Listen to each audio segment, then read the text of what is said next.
Oi, eu sou a Maria Gabi, professora de redação e apaixonada pela sala de aula, justamente por considerar um espaço ideal para conversar sobre as belezuras da língua portuguesa. Na aula de hoje, estudaremos sobre o já tão conhecido por nós, gênero textual, resumo. E atenção, hein? Se você não se lembra muito bem sobre a ideia de gêneros e tipos textuais, retome a aula, combinado?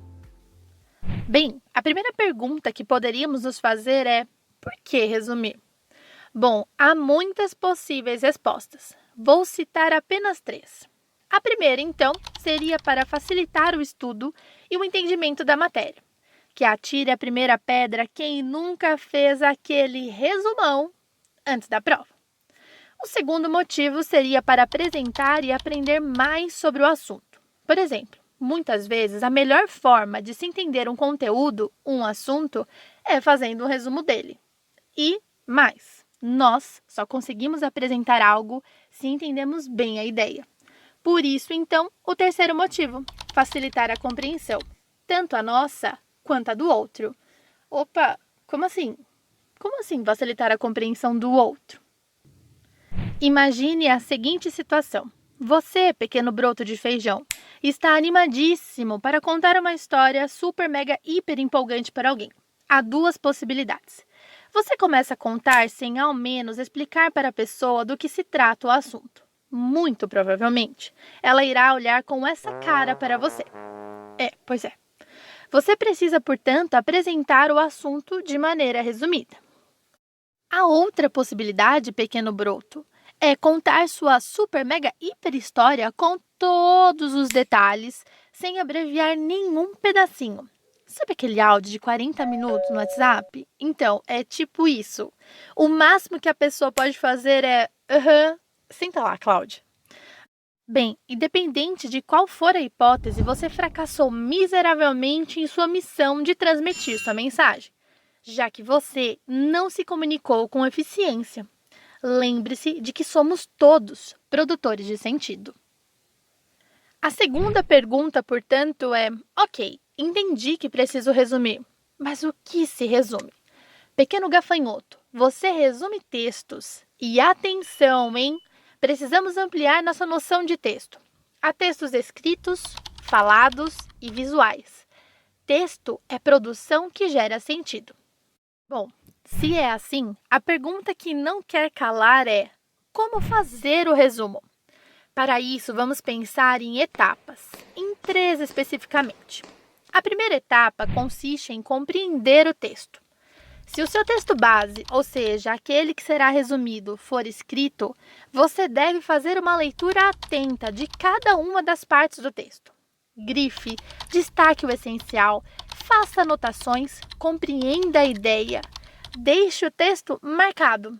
Pegue um caderninho, uma folha ou até mesmo o bloco de notas do celular e anote o que é essencial. A ideia do autor, os conceitos, as etapas da narrativa, se este for o caso. O importante é, lembre-se, estar tudo muito bem organizado. Agora, se for um texto oral, anote, se puder, memorize e compreenda. Exemplo prático. Imagine que você está conversando com alguém e depois você precisa contar, mas olha a fofoca, hein? Para outra pessoa que você conversou. Com certeza, você não irá se lembrar de todos os detalhes, mas os mais importantes você se lembrará, e são eles que você irá contar. Isso é praticamente um tipo de resumo. A mesma ideia se aplica aos filmes. Ninguém vai ao cinema em sã consciência com um caderninho para anotar. A memória guarda o necessário. Freud explica, hein? Agora, se o seu texto for visual, um quadro, por exemplo, você precisa compreender o contexto e a ideia. Vou dar como exemplo o quadro Guernica, de Pablo Picasso. A obra demonstra ao espectador a agonia e a desumanidade que ocorreu em abril de 1937 em Guernica. Durante a Guerra Civil Espanhola, a cidade ficou em chamas após sucessivos ataques por aviões. Veja só, o que eu acabei de fazer foi um resumo. Não contei detalhes da obra nem a analisei profundamente, mas contei a você o essencial para que, claro, você pudesse entender do que eu estou falando. Resumindo, portanto, a primeira etapa consiste em ler e compreender o texto. A segunda etapa, por sua vez, está focada no planejamento do texto final. Pequeno polegar, preste atenção. Jamais inicie um texto sem saber como irá terminá-lo.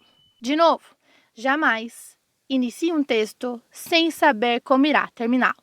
Você deve levar isso como um mantra. Antes de dormir, agradeça ao dia e lembre-se, jamais inicie um texto sem saber como irá terminá-lo. Certo, baby? Ok, agora podemos continuar. Planejar um texto é fundamental. Por exemplo, quando você precisa ir a um lugar que você não conhece, você não sai pela rua como um desgovernado. Caso contrário, você ficará sem rumo, concorda? Então, antes você provavelmente pesquise em um GPS o caminho e sabe onde e como irá chegar. Porque, claro, ninguém sai de casa sem saber onde irá chegar, a não ser que você seja um aventureiro. Planejar o texto é saber por quais caminhos você irá passar, quais informações colocar, como ordenar as ideias, qual colocar primeiro. Faça em tópicos palavras-chave, recupere a compreensão e leitura da primeira etapa. Lembrando, hein? Planejamento não é rascunho, ok? Primeiro, faça o planejamento. Depois, se for preciso, o rascunho. Pois bem, prossigamos. Em resumo, a segunda etapa consiste em planejar o texto. A terceira e última etapa é, finalmente, o texto final! Uhul! Você deve, baseado em um planejamento, escrever o texto final e seguir a estrutura básica do resumo. Veja, todo o resumo deve ser dividido em 3 partes. Na primeira, você deve apresentar o assunto do texto base, os conceitos fundamentais trabalhados. Se for um filme, por exemplo, você expõe o tema do enredo.